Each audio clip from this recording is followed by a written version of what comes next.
नमस्कार, मैं विष्णु शर्मा आप सभी का आपके ही अपने चैनल विष्णु एटीपी में हार्दिक स्वागत करता हूं। आज की स्टोरी आप लोगों को बहुत ज़्यादा पसंद आने वाली है। यदि आप जीवन में हड़बड़ी करते हैं, किसी भी चीज़ में जल्दबाजी करते हैं, तो स्टोरी आप लोग सुन लीजिए। उसका क्या बुरा परिणाम आपको मिल सकता है, बहुत ही अच्छी तरीके से समझाया गया है। साथ ही साथ आपको यहाँ पे नई नई वोकैबुलरीज मिलने वाली है जो आप लोगों के लिए बहुत ज़्यादा हेल्पफुल होती है। चाहे इंग्लिश लिखना हो, चाहे इंग्लिश बोलना हो, चाहे आपको पढ़ना हो, बहुत ज़्यादा हेल्पफुल रहती है। चलिए स्टार्ट करते हैं आज की स्टोरी। इसका टाइटल है विक्ट्री ऑफ पेशेंस। इसे पेशेंस पढ़ेंगे, पेटियंस ऐसे नहीं पढ़ना, टी नहीं पढ़ना है, श पेशेंस, जिसे हम बोलते हैं धैर्य, धीरज, सब्र जिसे कहा जाता है। तो धैर्य की जीत। चलिए देखते हैं किसकी धैर्य की जीत हुई।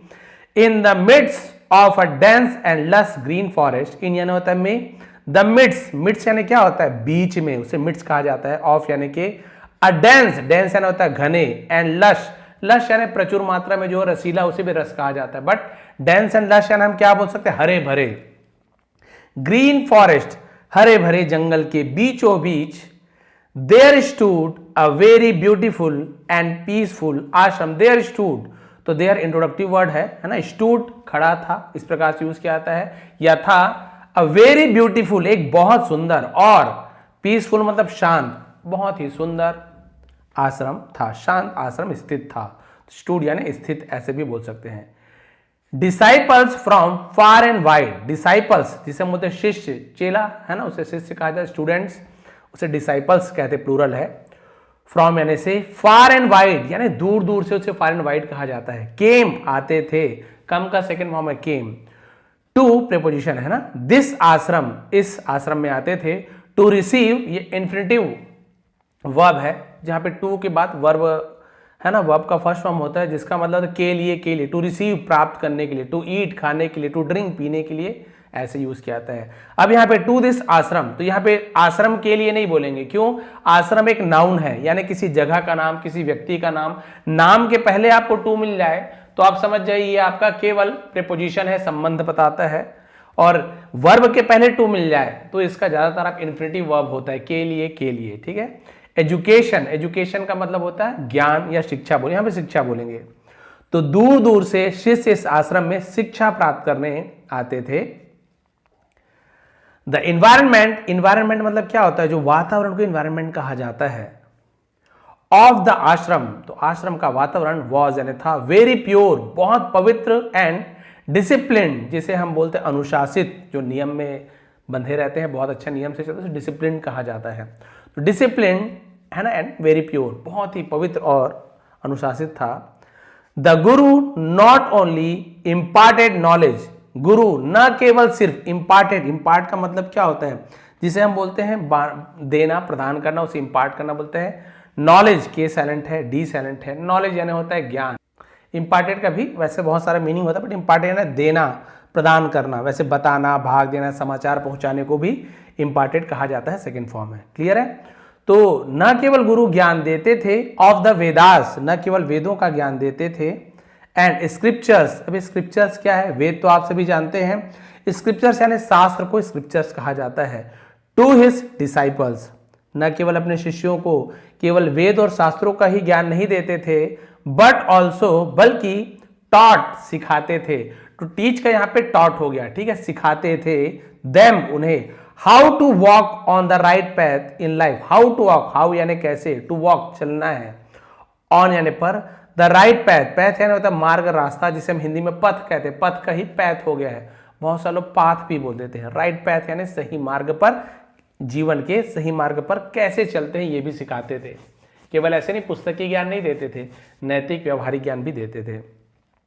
ही ऑलवेज सेड दैट, वह हमेशा कहते थे कि, अलॉन्ग विथ यानी साथ में, नॉलेज, नॉलेज यानी क्या होता है, ज्ञान, वो हमेशा कहते थे कि ज्ञान के साथ साथ पेशेंस, धैर्य, विजडम, बुद्धि, एंड रिस्पेक्ट फॉर एक्सपीरियंस, अनुभवों का सम्मान, are also very important, are यानी है, ऑल्सो यानी भी, वेरी इंपॉर्टेंट बहुत महत्वपूर्ण है। उन्होंने कहा भाई ज्ञान के साथ साथ धैर्य है ना, सब्र जिसे कहते हैं, विजडम विवेक बुद्धिमानी, और अनुभव का सम्मान भी बहुत ज्यादा महत्वपूर्ण है। अनुभव यानी क्या होता है, यदि आप अपने जीवन में कुछ एक्सपीरियंस लिए हैं या कोई सामने वाला आपको अनुभव बता रहा है कि नहीं भाई इस रास्ते पर ऐसे मत जाना, नहीं इस पेड़ पर मत चढ़ना, बहुत खतरा है, अरे दिख तो रहा है आसान, चढ़ गए, गिर गए, लग गया। तो एक्सपीरियंस हमारे ज़्यादातर जो आप देखेंगे बड़े बूढ़ों के पास, किसी के पास भी अनुभव आपको मिल सकता है, तो उनका सम्मान करना अनुभव का, ये नहीं कि मजाक उड़ा दिया ऐसे कैसे होगा, उन्होंने कुछ अनुभव किया होगा तभी बताते हैं। तो उन्होंने कहा गुरुदेव ने कि अनुभव का भी आपको सम्मान करना है। वन डे, एक दिन, the guru needed some essential items for worship. अब यहाँ पे देखिए एसेंशियल, इसे भी हम एसेंशियल पढ़ेंगे, टीएल नहीं पढ़े। एसेंशियल का मतलब होता है आवश्यक, जरूरी को एसेंशियल कहा जाता है। तो एक दिन गुरु को नीडेड जरूरत थी, सम कुछ जरूरी, आइटम्स यानी होता है सामग्री, सामान, वस्तु, चीज भी बोल सकते हैं, फॉर वर्शिप तो पूजा के लिए कुछ जरूरी सामान की आवश्यकता थी। He called 2 of his disciples, उन्होंने अपने शिष्यों में से 2 को बुलाया। एंड आस्क्ड देम, और उनसे कहा। तो आस्क्ड यानी पूछा भी होता है, और आस्क्ड यानी किसी को कुछ करने के लिए बोलना कि भाई ऐसे करो वैसे करो, आज्ञा देना भी आस्क्ड कहा जाता है। और उनसे कहा टू गो जाने के लिए, टू द विलेज गांव में, टू ब्रिंग लाने के लिए, द रिक्वायर्ड यानी आवश्यक, जरूरी, मटेरियल्स वस्तुओं को, फॉर द पूजा। तो उन्होंने पूजा सामग्री लाने के लिए गांव जाने को कहा, बताया कि भाई जो जो आवश्यक सामग्री है उसे ले आओ। The Guru explain to them, तो गुरु ने उन्हें समझाया। एक्सप्लेन का second form explain. The village is quite far from here. Quite, अब क्वाइट यानी शांत भी होता है, ये क्वाइट नहीं है, ये क्वाइट का मतलब क्या होता है काफी, उसे क्वाइट कहा जाता है, काफी दूर है, ऐसे यूज किया जाता है। गांव है ना, क्वाइट फार, काफी, फ्रॉम हियर यहां से, ऐसे यूज किया जाएगा। तो गांव यहां से काफी दूर है। मेक श्योर यानी जिसे हम बोलते हैं कि क्या करना, सुनिश्चित कर लेना भाई, है ना, एकदम आप निश्चित कर लो भाई, मेक श्योर हो जाओ। यू रीच, कि तुम पहुंचो, देयर वहां, बिफोर इवनिंग, शाम से पहले। और क्या करना है तुम्हें, गांव यहां से काफी दूर है, शाम होने से पहले वहां पहुंच जाओ, है ना, ये सुनिश्चित कर लो, शाम होने से पहले पहुंच जाना है। बिकॉज, क्योंकि, एज सुन एज, जैसे ही, इवनिंग फॉल्स, इसका मतलब होता है शाम होती है, तो इवनिंग फॉल्स यानी शाम गिरती है, ऐसे तो नहीं बोलेंगे, तो कई सारे वर्ड के अलग अलग मीनिंग और भी निकाले जाते हैं। तो उन्होंने बताया भाई कि जैसे ही, है ना, शाम होती है, the gate of the village is closed, गांव का दरवाजा बंद हो जाता है।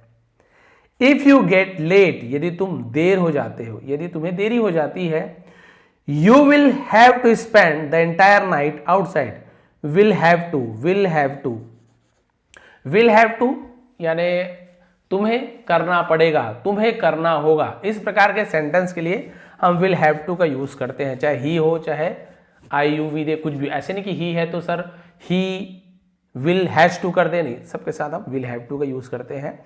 जैसे I will have to learn English, मुझे इंग्लिश सीखना पड़ेगा, गा गी ये लास्ट में आएगा, है ना। You will have to play cricket, तुम्हें क्रिकेट खेलना पड़ेगा। तो विल हैव टू यानी कुछ करना पड़ेगा, ऐसे यूज किया जाता है। यहीं पे हैड टू करना पड़ता था या करना पड़ा, हैव टू या हैज टू करना पड़ता है, ऐसे यूज किया जाता है, ठीक है। You will have to spend, और वर्ब का फर्स्ट फॉर्म आता है, ये ध्यान रखेंगे, तुम्हें बिताना पड़ेगा, स्पेंड यानी खर्च करना, बिताना। द एंटायर नाइट, पूरी रात बिताना पड़ेगा, आउटसाइड, बाहर, द विलेज, गांव के बाहर बिताना पड़ेगा, इन द कोल्ड, सर्दी में, ठंड में रात बिताना पड़ेगा। अलॉन्ग विद दिस, और इसके साथ ही साथ, the Guru also taught them, गुरु ने उन्हें यह भी सिखाया, है ना, ऑल्सो यानी होता है भी, सिखाया, दैट की इफ एन एक्सपीरियंस पर्सन, यदि कोई अनुभवी व्यक्ति, गिव्स देते हैं, एनी एडवाइस, कोई सी भी सलाह, ऑन द वे, रास्ते पर, यदि कोई अनुभवी व्यक्ति आपको कोई भी सलाह देते हैं, तो देखिए प्रेजेंट सिंपल टेंस है, एस से ईएस लग गया, पर्सन थर्ड पर्सन सिंगुलर है, इसलिए गिव का गिव्स हो गया। One should definitely follow it, तो उसका अवश्य पालन करना चाहिए। डेफिनेटली मतलब होता है निश्चित रूप से, जरूर। शुड यानी चाहिए, एडवाइस देते हैं तो शुड का यूज करते हैं, ये एक मॉडल वर्ब है। फॉलो यानी अनुसरण करना, है ना, या उसे मानना, उसे फॉलो करना बोलते हैं। तो उसका जरूर पालन करना चाहिए। यदि कोई अनुभवी व्यक्ति आपको मिलते हैं, कुछ सलाह देते हैं ना, तो उसकी बात को जरूर मानना। Both the disciples set out towards the village on foot. On foot यानी क्या होता है, पैदल को ऑन फुट कहा जाता है। अब वहां कहाँ पहले जमाने में आपको गाड़ी वाड़ी सब मिलेगी, तो ऑन फुट कहा जाता है। तो दोनों शिष्य सेट आउट मतलब निकल पड़े, चल पड़े, प्रस्थान किया, उसे सेट आउट कहा जाता है। टूवर्ड्स यानी की ओर, द विलेज गांव की ओर पैदल ही चल पड़े। वन ऑफ देम उनमें से एक वॉज यानी था वेरी हैस्टी। हैस्टी यानी क्या होता है, जल्दबाजी करने वाला। बाय नेचर, नेचर यानी स्वभाव से, है ना, बोलते ना उसका नेचर ही वैसे, उसे स्वभाव कहते हैं। तो उनमें से एक स्वभाव से ही बहुत उतावला था, बहुत जल्दबाजी करने वाला था। He did everything quickly, वह सब चीज जल्दी से करता था। did करता था, do का सेकेंड फॉर्म did लिखा गया है। Without thinking much, बिना ज्यादा कुछ सोचे वो जल्दबाजी में काम करता था। The other और जो दूसरा शिष्य था, डिसाइपल, was calm, L को साइलेंट है यहाँ पे, काल्म नहीं पढ़ेंगे, काम। काम यानी शांत था बाई नेचर, और वो स्वभाव से बहुत शांत था। एंड टुक एवरी स्टेप, और लेता था। टेक यानी लेना, टुक यानी लेता था, तो टेक का सेकंड फॉर्म टुक। एवरी स्टेप हर कदम, थॉटफुली सोच समझकर, विचार से उसे थॉटफुली कहा जाता है, और हर एक कदम सोच समझकर उठाता था। एज दे वॉक्ड, चलते चलते जब वो है ना, तो as they walked, evening began to approach, शाम है ना पहुंचना शुरू हुआ। इसका मतलब क्या होगा, अप्रोच यानी पहुंचना, बिगेन यानी शुरू हुआ, बिगिन का सेकंड फॉर्म। बट इसका मतलब कैसे निकालेंगे, शाम होने लगी। इवनिंग बिगेन टू अप्रोच, शाम होने लगी। एंड दे रीच्ड, और वे पहुंचे, अ रिवर, एक नदी के पास पहुंचे, फ्लोइंग नियर द विलेज, जो गांव के पास ही बहने वाली एक नदी के पास पहुंचे। तो फ्लोइंग आप बोलेंगे सर फ्लोइंग आईएनजी, बह रही थी, बह रही है, नहीं। जब हम वर्ब को नाउन में चेंज करते हैं तब वहां पे आईएनजी लगा, जेरेंड कहते हैं। आईएनजी लगा देते हैं तो यहाँ पे रहा था, रही थी आएगा ही नहीं। कहीं पे इज एमआर दिख रहा है आपको, वॉज वन नहीं दिख रहा है, कंटिन्यूअस टेंस नहीं है, जेरेंड कहते हैं। तो किसी भी वर्ब को आप, जैसे प्ले वर्ब है प्लेइंग, तो वहां पे उसे नाउन बना सकते हैं आप जेरेंड के रूप में, है ना, तो ऐसे यूज किया जाएगा। A river flowing near the village, near यानी होता है पास में। तो चलते चलते शाम होने लगी और वे गांव के पास बहने वाली एक नदी के पास पहुंचे। देयर वॉज अ बोटमैन, वहां एक बोटमैन यानी नाव चलाने वाला, जिसे नाविक कहते हैं, एक नाविक था। प्रेजेंट उपस्थित था, देयर वहां एक नाविक उपस्थित था। टू हेल्प पीपल, लोगों की मदद करने के लिए। क्रॉस द रिवर, नदी को पार करने में, तो नदी को पार करने में मदद करने के लिए वहां पर एक नाविक मौजूद था। बोथ द डिसाइपल्स, दोनों शिष्य, आस्क्ड हिम, उनसे कहा। आस्क यानी पूछना भी होता है, बट यहां पे क्वेश्चन मार्क नहीं है, मतलब पूछ नहीं रहे, बोल रहे हैं। आस्क्ड हिम, उनसे कहा। टू टेक देम, उन्हें ले जाने के लिए। अक्रॉस यानी उस पार को अक्रॉस कहा जाता है। तो दोनों शिष्यों ने उन्हें नदी के उस पार कराने का अनुरोध किया, है ना, उनसे कहा कि भाई हमें नदी के उस पार ले जाओ। द फर्स्ट डिसाइपल सेड, पहले शिष्य ने कहा, जो हड़बड़ी करता था, हर चीज में जल्दबाजी। रो, रो यानी क्या होता है, नाव को खेना, नाव को चलाना। जो पतवार होता था ना, चप्पू जो नाव में होता है, उसे खेने को, है ना, ऐसे ऐसे चलाते जाते हैं, उसे खेने को हम रो कहते हैं। ठीक है, ये नाव है और यहाँ पे दोनों साइड आप देखेंगे ऐसे चप्पू रहता है नाव चलाने के लिए, ऐसे, है ना। तो उसने कहा भाई रो द बोट क्विकली, नाव को जल्दी चलाने के लिए कहा। वी हैव टू रीच, ये देखिए हैव टू, हमें पहुंचना है। मैंने बोला ना हैव टू, हमें कुछ करना पड़ता है, हमें कुछ करना है तो हैव टू, हमें कुछ करना पड़ेगा या मुझे कुछ करना पड़ेगा तो विल हैव टू, यहां पे केवल have to. We have to reach, हमें पहुंचना है। बिफोर, पहले, the village gate is closed, यानी कि गांव के द्वार बंद होने से पहले हमें वहां पहुंचना है। द बोटमैन स्माइल्ड, नाविक मुस्कुराया। एंड सेड, और कहा, भाई नाविक थोड़ा बुजुर्ग था, मुस्कुराया और कहा, सन, बेटे, हैजल, है ना, सॉरी, हेस्ट, हेस्ट यानी क्या होता है, मैंने बताया जल्दबाजी से हेस्ट कहा जाता है। ऑफन, अक्सर, यहाँ पे टी साइलेंट है। Haste often spoils the work, spoils यानी बर्बाद कर देना, द वर्क, काम को। तो उसने कहा कि बेटे जल्दबाजी अक्सर काम को बिगाड़ देता है। इफ यू गो कामली, यहां पर भी एल साइलेंट है, ये वाला एल साइलेंट नहीं, केवल ए वाला एल साइलेंट है। कालमली नहीं बोलेंगे, कामली, ये एल को बोल रहे हैं, ये वाला एल को नहीं बोल रहे, तो ध्यान देंगे। इफ यू गो कामली, यदि आप शांति से जाते हो। एंड केयरफुली, और सावधानी से। यू विल रीच, तुम पहुंचोगे। विल, गागी के फ्यूचर टेंस है। ऑन टाइम, समय पर को ऑन टाइम कहते हैं। आप समय पर पहुंच जाओगे यदि आप शांति से और ध्यान से जाते हो। बट लेकिन if you Hari in panic, panic यानी घबराहट, लेकिन यदि आप घबराहट में जल्दबाजी करते हो, यू विल नॉट रीच, आप नहीं पहुंचोगे, है ना, फ्यूचर सिंपल टेंस के निगेटिव सेंटेंस है, विल के बाद नॉट लग जाता है, you will not reach your destination, destination. यदि कोई लंबा वर्ड हो, आपको पढ़ने में प्रॉब्लम हो, तो हर एक वर्ड तो ऐसे नहीं पढ़ा जाता, बट ज्यादातर वर्ड को आप तोड़ तोड़ के पढ़ सकते हैं। जैसे कि होगी आपका डेस, है ना, फिर टी आई को टी पढ़ते डेस्टी, एन ए ने हो गया, टी आई ओ एन को हम शन पढ़ते, शक्कर का श और न, ऐसे शन, ये हो गया आपका डेस्टिनेशन। डेस्टिनेशन जिसे हम बोलते हैं गंतव्य, मंजिल। तो लेकिन यदि घबराकर जल्दबाजी करोगे तो अपने मंजिल तक नहीं पहुंच पाओगे, बताया भाई नाविक ने। इस प्रकार की इंग्लिश मैंने अपने बेसिक लेवल की जो क्लासेस है ना उसमें मैं पढ़ा चुका हूँ, बहुत लोगों को पसंद आई। सर बहुत इजी हो गया हमारे लिए इंग्लिश पढ़ना। तो यदि आप लोग इस प्रकार नहीं पढ़ना आता है किसी को, मान लीजिए की बात है, तो आप मेरी बेसिक क्लास भी ज्वाइन कर सकते हैं। सब्सक्राइब बटन के बगल में आपको ज्वाइन बटन मिलेगा, जहाँ पे आप बेसिक क्लासेस ज्वाइन कर सकते हैं। जिन्हें बिल्कुल पढ़ना नहीं आता उनके लिए अलग से ग्रामर वीडियो बनाता हूँ। The first disciple found the boatman, पहले शिष्य ने पाया, है ना, द बोट्समैन्स वर्ड्स, फाइंड का फाउंड हो गया। नाविक के, अपॉस्ट्रोफी एस यानी काकी के, बहुत सारे नाविक नहीं है, देखिए अपॉस्ट्रोफी यानी काकी के, नाविक के शब्दों को स्ट्रेन, स्ट्रेन यानी था अजीब, तो उसे वो नाविक का जो शब्द था, नाविक ने जो कहा उसे अजीब लगा।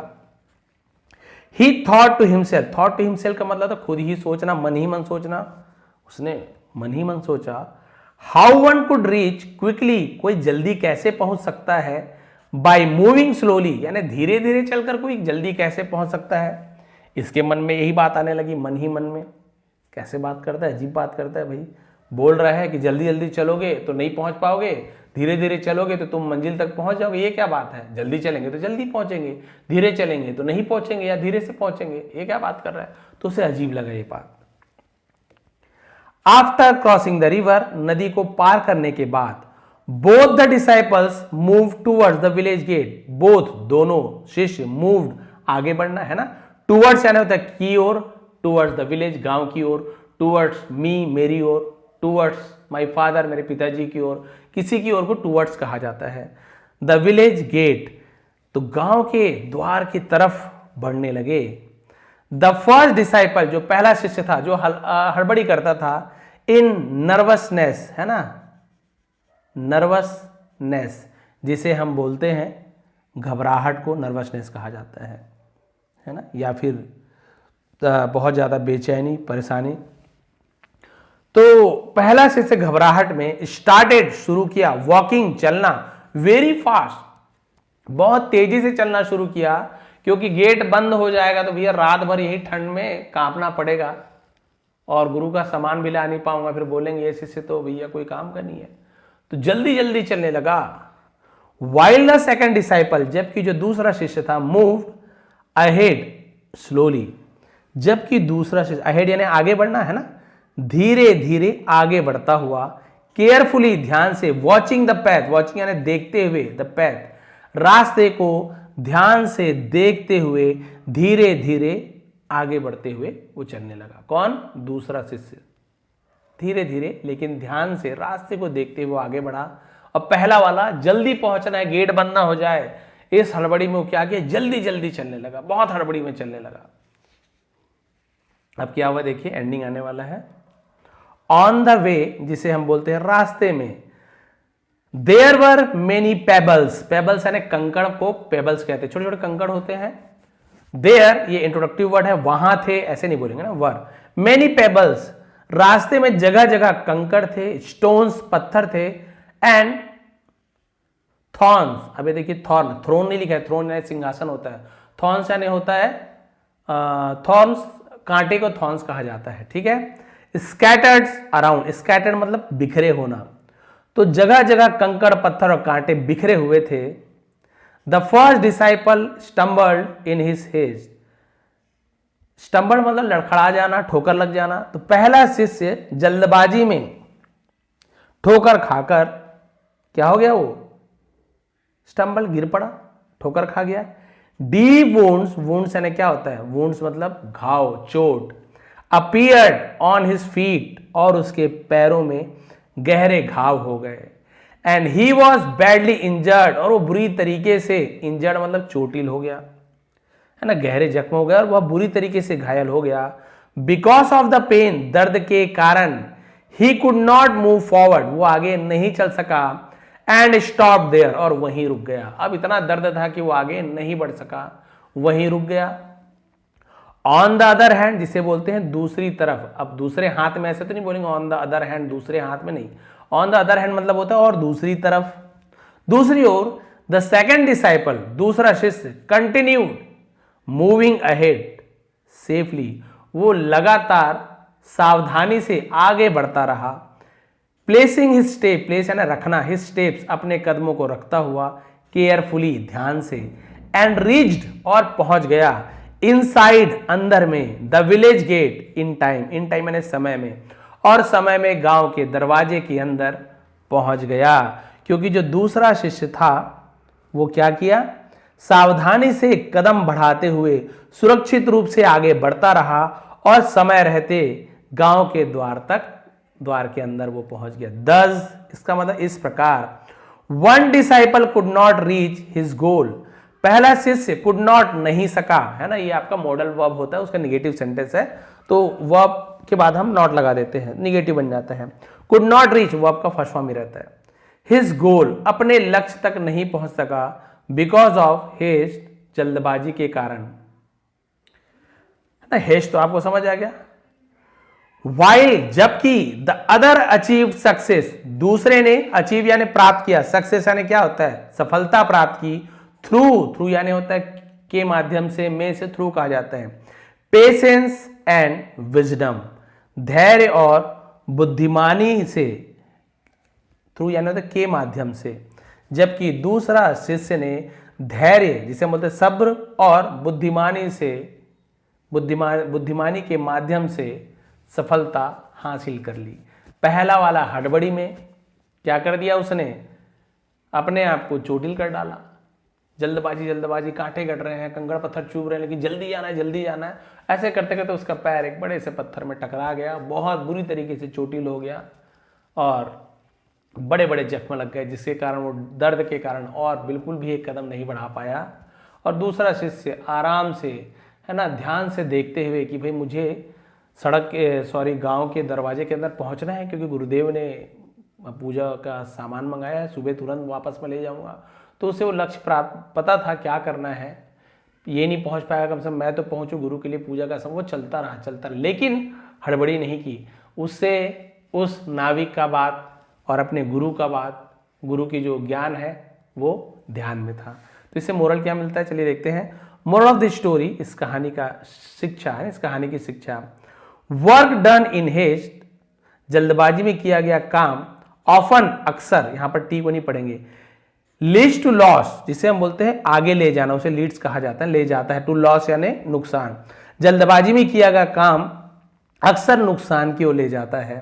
वेरास, जबकि, वर्क डन विथ पेशेंस, धीरज से किया गया काम, है ना, सब्र के साथ किया गया काम, कॉशन, जिसे हम बोलते हैं सावधानी, and by following the advice of experience people, अभी आपको बताया था, बाय फॉलोइंग यानी अनुसरण करके, एडवाइस सलाह, ऑफ एक्सपीरियंस पीपल, अनुभवी लोगों की सलाह का पालन करते हुए किया गया कार्य, लीड्स अस, हमें ले जाती है, टू सक्सेस, सफलता की ओर, एंड अ सेफ डेस्टिनेशन, और एक सुरक्षित गंतव्य की ओर, सुरक्षित मंजिल की ओर हमें ले जाती है। तो कभी भी हड़बड़ी में किया गया काम हमेशा सफल नहीं होता, वो हमें ज्यादातर नुकसान की ओर ले जाता है। जबकि अनुभवी लोगों की बातों का अनुसरण करते हुए संयम से किया गया कार्य, सावधानी से किया गया कार्य हमें सफलता की ओर और सुरक्षित मंजिल की ओर ले जाती है। तो ये थी आज की स्टोरी, ये थी मोरल। मैं आपको और मोरल बताना चाहूंगा। स्टोरी तो आपको समझ आ गया, गुरुदेव ने पहले ही कहा था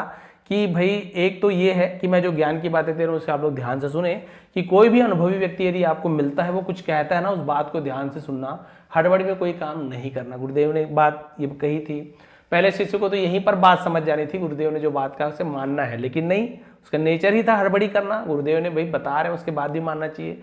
अब दूसरे बार फिर मौका मिला, नाविक जो कि एक अनुभवी था, बुजुर्ग व्यक्ति था, उसने कहा कि जब इसने बोला शिष्य ने कि जल्दबाजी करो, जल्दी जल्दी चप्पू चलाओ भाई, हमें दरवाजे के उस ओर पहुंचना है। अभी अनुभवी आदमी जान रहा है कितने बजे सूर्यास्त होने वाला है, कितने बजे दरवाजा बंद होगा, तो उसे पता था यदि आराम से भी जाएंगे ना तो ये लोग पहुंच जाएंगे। तो उन्होंने डायरेक्ट नहीं कहा, उन्होंने सोचा कि भाई शिष्य हैं, गुरुकुल के रहने वाले समझदार होंगे।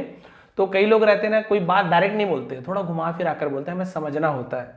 तो उन्होंने डायरेक्ट नहीं कहा कि जल्दी जाओगे तो लग जाएगा चोट, हाथ पैर, बिल्कुल नहीं बोला। उन्होंने कहा देखते हैं ये बात को मानते हैं कि नहीं मानते हैं, शिष्य हैं, इनकी परीक्षा भी हो जाएगी इसी बहाने। तो नाविक ने कहा कि बेटो, मतलब बच्चों, जल्दबाजी करोगे ना तो आप दरवाजे के उस पार नहीं पहुंच पाओगे, और यदि धीरे धीरे संभल कर चलोगे तो दरवाजे के उस पार समय से पहुंच जाओगे।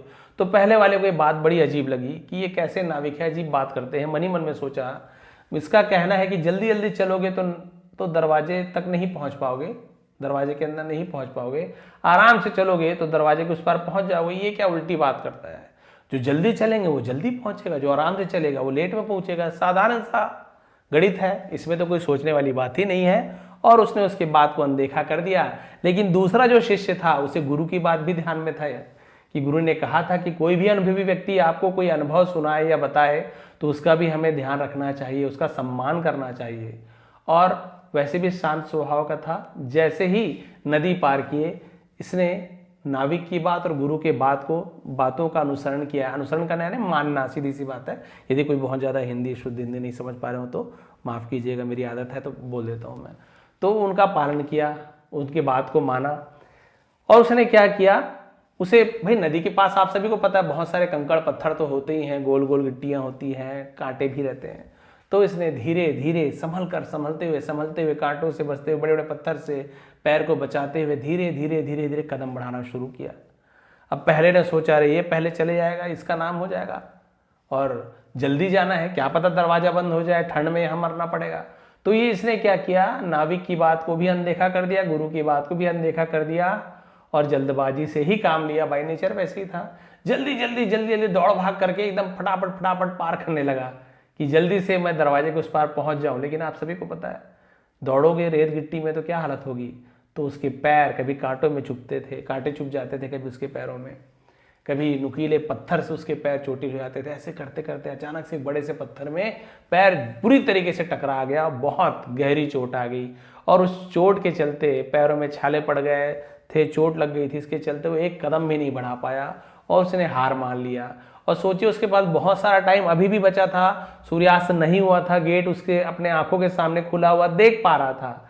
लेकिन क्योंकि अब उसने हड़बड़ी के कारण अपने पैरों में चोट पहुंचा ली थी, चाहते हुए भी समय पर वो अब नहीं पहुंच सकता। जबकि जो दूसरा शिष्य था उसे पता था कि जब इस नाविक ने कह दिया है कि आराम से जाओगे पहुंच जाओगे, मतलब इसके पीछे जरूर कोई ना कोई बात होगी। नाविक को पता होगा इस गांव का आदमी है, उसे पता होगा कितने बजे गेट बंद होता है, कब सूर्यास्त होती है, पता होगा, इसलिए उसने कहा है। तो कोई हड़बड़ी वाली बात ही नहीं है। अगर ऐसा होता तो नाविक कहते कि भाई थोड़ा जल्दी करो, बंद हो जाएगा। जब नाविक ने कहा आराम से चलना है, गुरु ने कहा कि अनुभवी लोगों की बात मानना है, तो दोनों की बात का पालन किया, उसने बातों का पालन किया और आराम से कदम बढ़ाते बढ़ाते समय रहते वो गांव के दरवाजे के अंदर पहुंच गया। और उसके बाद ही दरवाजा बंद हुआ, और वो दरवाजा उसके पहले शिष्य के लिए भी बंद हो गया, क्योंकि अब वो गांव के अंदर है ना प्रवेश नहीं कर सकता था और चोट अलग लगी थी। हालांकि हो सकता है नाविक ने उसकी सहायता की हो, ये तो कहानी है। फिर भी मेरे मन में कभी भी ज़्यादा मैं जो एंडिंग को बहुत दर्दनाक नहीं करना चाहता, मेरी कहानी होती है। हालांकि कुछ जो एंडिंग है ना, ये पार्ट इसे मैंने चेंजेस किया अपने हिसाब से। एंडिंग ऐसे नहीं थी, मैंने चेंज किया अपने हिसाब से। कई कहानियाँ मुझे मिलती है तो मज़ा नहीं आता कुछ चीज़, तो मैं उसे चेंज करके कुछ रोचक और मतलब बोलना चाहिए मोरल जिसमें मिले, नैतिक शिक्षा मिले, ऐसे मैं बनाने का प्रयास करता हूँ। क्योंकि मैं शिक्षक हूँ और बच्चों को मैं ऐसे ही कुछ सिखाते रहता हूँ। तो यहाँ पर देखिए, वैसे ही आप यदि कोई जॉब करना चाहते हैं, है ना, कोई कुछ बनना चाहता है, हर बार जैसे बताता हूँ, ज़्यादा स्टूडेंट ही हैं जो कुछ है ना नौकरी करना चाहते हैं, जॉब पाना चाहते हैं, कोई बिजनेस खोलना चाहते हैं, कोई बिजनेस कर रहे हैं। लेकिन बहुत लोगों को हड़बड़ी होती है, वो अपने मान लीजिए उनके पिताजी सक्सेसफुल हैं या कोई पड़ोसी सक्सेसफुल है, तो वो उनके सक्सेस को देखते हैं, पैसा को देखते हैं कि हाँ भाई इतना पैसा कमाया, इतना इतना चीज़ है, तो उन पैसों को देख पाता है। लेकिन उन पैसों के पीछे यदि जो ईमानदारी से कमाए उनकी बात की जा रही यहाँ पे, तो यदि उनके पीछे की वो मेहनत को देख पाता कि कितने मेहनत से धीरे धीरे करके एक एक कदम बढ़ाकर इस मंजिल पर पहुंचे हैं ना, तो हड़बड़ी कभी नहीं करते। तो कई लोग यही सोचते हैं, अरे तुरंत बड़ी सी फैक्ट्री लगा दो, तुरंत पैसा है, मम्मी पापा ने पैसा दिया, तुरंत बड़ा सा दुकान खोल लो। अब देख रहे दुकान चल नहीं रहा है, क्यों नहीं चल रहा है? आपने तो पहले भी स्टार्टिंग यही किया ही नहीं। आप तो हड़बड़ी कर रहे हो, आपको पैसे वाला बनना है, हड़बड़ी है। आपको जॉब जॉब जॉब करना है, हड़बड़ी है, फटाफट फटाफट मेरी प्रमोशन हो जाए। आप काम को अच्छे से कर ही नहीं रहे हो, प्रमोशन की उम्मीद रख रहे हो, काम अच्छे से हो नहीं रहा है, तो आपकी उन्नति कैसे होगी, आगे कैसे बढ़ोगे? तो जब आप कोई बड़ी दुकान खोलना चाहते हो, जैसे कि आप सभी जानते होंगे, यदि आपको कोई बड़ा से जैसे जैसे फुटवियर का एग्जांपल मैं ले लिया, आपको जूते का दुकान खोलना है, तो आपको क्या लगता है आप दुकान मतलब बाजार से जूते लेके आकर आप बेचना शुरू कर दोगे तो बढ़िया आप कमाने लग जाओगे? बिल्कुल भी नहीं। हमें तो पता ही नहीं है कि भाई क्या मार्जिन होती है, कैसे बेचना है, किस एमआरपी में बेचना है, जूते की जो उसके में जो सामान यूज किया जाता है, लेदर है कि क्या है, कपड़े, कुछ भी हमें पता ही नहीं है। बस जूता है, और जूते को क्या कहा जाता है वो भी नहीं पता। जूते के भी 10 प्रकार के टाइप्स आते हैं। अब हमें पता है नहीं, हम सीधा पैसे वाले बनने की होड़ में जो भी हमने लोन लिया माता पिता के पैसे को दुकान में लगा दिया। हमें पता ही नहीं इंपोर्ट कहाँ से करना है, कितने मार्जिन में बेचा जाता है, कहाँ से सामान आता है, कैसे ग्राहक से डील की जाती है, कुछ नहीं पता है। बस बड़ा दुकान खोल लिया, बड़े बड़े सपने देख लिए। बिल्कुल ऐसा नहीं होता है। आप कभी देखेंगे ना, तो वो जो जूता का दुकान वाला है, हो सकता है अपने ही परिवार में काम किया हो या किसी दूसरे जूते शॉप में वो बचपन में काम किया हो, बचपन या फिर जो भी एज रही हो वहाँ पर काम करके उसने देखा है कहाँ से सामान मंगाते, सब पता चलते जाता है। वहाँ काम करोगे तो कहाँ से सामान आती है, किस रेट में आती है, कितना रेट बढ़ाया जाता है, डबल करते हैं कि तिगुना करते हैं, कौन से जूते की क्वालिटी क्या होती है, ग्राहक को कैसे है ना बिठा के रखना है, कैसे एक जूता पहना के रखना है, कैसे उन्हें उस दुकान से बाहर नहीं जाने देना, कुछ ना कुछ उन्हें पहना कर ही भेजना है। ऐसे सब चीज़ें अनुभव से ही सीखते हैं और मेहनत से सीखते हैं। तो वो धीरे धीरे छोटे से दुकान में काम करते हुए थोड़ा सा और बड़े दुकान, फिर बड़े, फिर सोचता है कि मैं ही खोल देता हूँ। यदि उसे इतना अनुभव, फिर उसकी दुकान आराम से चलेगी। अब उसे सब चीज़ पता है, कैसे बेचना है, क्या बेचना है, मार्जिन से वो सामान लाएगा, बेचेगा, तो आगे बढ़ सकता है। लेकिन यदि आप हड़बड़ी करोगे ना, तो हड़बड़ी में गड़बड़ी हो जाती है। हर बार बताता हूँ, आपकी मंजिल ये है, ये सीढ़ी है, सीढ़ी से ही आपको जाना है। और आप 4 सीढ़ी कूद कूद कर जाओगे, हो सकता है जल्दी पहुँच जाओ, लेकिन यदि एक भी सीढ़ी गलत पैर रखे तो सीधे आप उतने ही तेजी से, जितने तेजी से ऊपर चढ़ रहे हो ना, उतने ही तेजी से नीचे गिरोगे।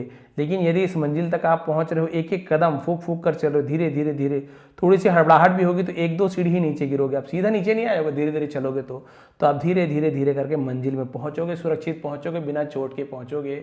और आपको पूरा इतना अनुभव ही रहेगा कि किन किन सीढ़ियों में हमें कैसे कैसे चढ़ने से क्या क्या परेशानियां आती है। बट यहाँ वाले क्या जानेंगे, कूद कूद के चढ़ रहे हैं, गिर गए, धड़ाम से गिरते हैं। फिर ऐसे ही यदि आप जॉब चाहते हैं या आप कॉम्पिटिटिव एग्जाम फेस कर रहे हैं, हड़बड़ी मत कीजिए कि आजकल पढ़ लूँ तो सब हो जाए। धीरे धीरे धीरे धीरे सब धीरे धीरे धैर्य के साथ होता है।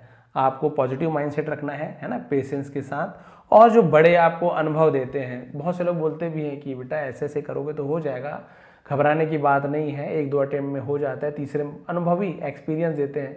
बट हम सोचते हैं ये क्या जानेगा, इसे क्या पता है, आज की दुनिया, ऐसे बोल देते हैं और बात को हम नकार देते हैं। जबकि हमें ऐसे नहीं करना है, बड़े बुजुर्ग की बात सुननी है।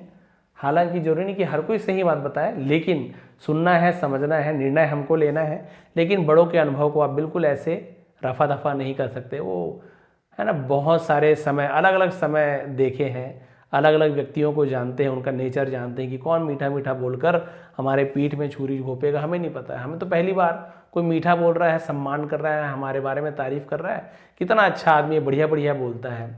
जबकि आप सभी को पता है सच कड़वा होता है। जो आपके सामने आपके मुंह पर आपकी बुराई कर रहा है वो अच्छा व्यक्ति है, आपके लिए कम से कम बता तो रहे हैं हमारे में क्या क्या कमी है। तो है ना, कबीरदास ने कहा भी था, निंदक नीरे राखिए, है ना, आंगन कुटी छबाए वाले। वही बात है कि निंदक को आप अपने पास रखोगे, निंदा करने वाले, तो आपको पता चल जाएगा कि आप में क्या क्या अवगुण है। ये थी आज की स्टोरी, ये थी आज की मोरल। आपको बड़ों का अनुभव का है ना हमेशा सम्मान करना चाहिए, धैर्य के साथ काम करना चाहिए, हड़बड़ी में कोई भी काम नहीं करना है। इसलिए स्टोरी का टाइटल देखिए लिखा हुआ है कि विक्ट्री ऑफ पेशेंस, धैर्य की जीत। और आखिरकार जो शिष्य ने धैर्य रखा, आराम से उसने बात मानी, अनुभव को माना और धैर्य के साथ धीरे धीरे कदम बढ़ाया ना, वो अपनी मंजिल तक पहुंच गया। तो आशा करता हूं, ऐसी उम्मीद करता हूं कि आप सभी भी अपने लक्ष्य की ओर धीरे धीरे सही लेकिन फूक फूक कर कदम बढ़ाए और मेहनत करने से बिल्कुल ना घबराएं। आज की मेहनत आपको कल बहुत ही अच्छा फल देने वाला है। आप फिर आपकी जीवन अच्छे से गुजरने वाली है। आज यदि आप बहुत ज़्यादा सुख का उपभोग कर रहे हो, बहुत ज़्यादा समय मतलब समय में बोल सकते हैं, कई लोग करते हैं ना, समय व्यर्थ बिताते हैं। भविष्य में वो समय तो आपके पास रहेगा, लेकिन आपके पास ना पैसा रहेगा, ना उस समय को अच्छे से बिताने के लिए कोई साधन रहेगा। आप केवल पैसे के लिए भटकते रहोगे, आराम के लिए भटकते रहोगे। इसलिए थोड़ी सी परेशानी मिलती है, कोई बात नहीं, वो आपके अच्छाई के लिए है ना। जैसे फूल पौधा होता है, फसल होती है, उन्हें धूप ठंड बरसात सहना पड़ता है, तब जाके बढ़िया से फसल होती है। आप बोलोगे धूप ही ना मिले, आप बोलोगे बारिश ही ना हो, आप बोलोगे ठंड ही ना लगे, पौधे को आप ढक के रख दोगे रेनकोट से या फिर बढ़िया एसी वाले कमरे में, तो क्या वो पौधा कभी फल दे पाएगा या कभी बढ़ पाएगा? बिल्कुल भी नहीं, वो तो मर जाएगा। क्यों? उसने संघर्ष सहा ही नहीं है। तो आपको संघर्ष से घबराना नहीं है। हमने भी संघर्ष किया, आप भी किए हैं, आपके माता पिता ने, परिवार वालों ने, आप जिनको भी आदर्श मानते हो, सबने संघर्ष किया है। आप भी संघर्ष कीजिए, आपको भी इसका बहुत ही अच्छा फल मिलेगा। आप सभी का बहुत बहुत धन्यवाद। यदि आपको स्टोरी पसंद आई तो नीचे कमेंट जरूर किया करें कि आपको कौन सा वर्ड आपका आज नया लगा, कौन सी चीज़ें अच्छी लगी या पसंद भी आई हो, तो प्लीज़ आप लोग बहुत अच्छी स्टोरी या थैंक यू, धन्यवाद, जो आप लिखना चाहें लिख दिया करें। कमेंट से यूट्यूब को लगता है कि हाँ भी इनकी स्टोरी को लोग सुनते हैं। नहीं कमेंट करोगे तो यूट्यूब को उतना मतलब वीडियो को आगे नहीं बढ़ा पाते, उन्हें लगता है कि कोई पसंद ही नहीं कर रहा। तो प्लीज़ आप लोग मेरे लिए इतना कर दिया करें। आप सभी का एक बार फिर बहुत बहुत धन्यवाद। आपका दिन शुभ रहे। नीचे डिस्क्रिप्शन में इसका लिंक है, PDF में बढ़िया से टेलीग्राम में मिल जाएगा। ये पेंसिल वगैरह का निशान नहीं रहेगा, मस्त क्लियर PDF मिल जाएगा कलर में, तो आप लोग डाउनलोड कर लेंगे। और यदि आप ग्रामर सीखना चाहते हैं, स्पोकन इंग्लिश सीखना चाहते हैं, तो सब्सक्राइब बटन के बगल में ज्वाइन बटन है। आप एडवांस या बेसिक लेवल जो भी आप उसमें से ज्वाइन कर सकते हो। एक बार फिर बहुत बहुत धन्यवाद।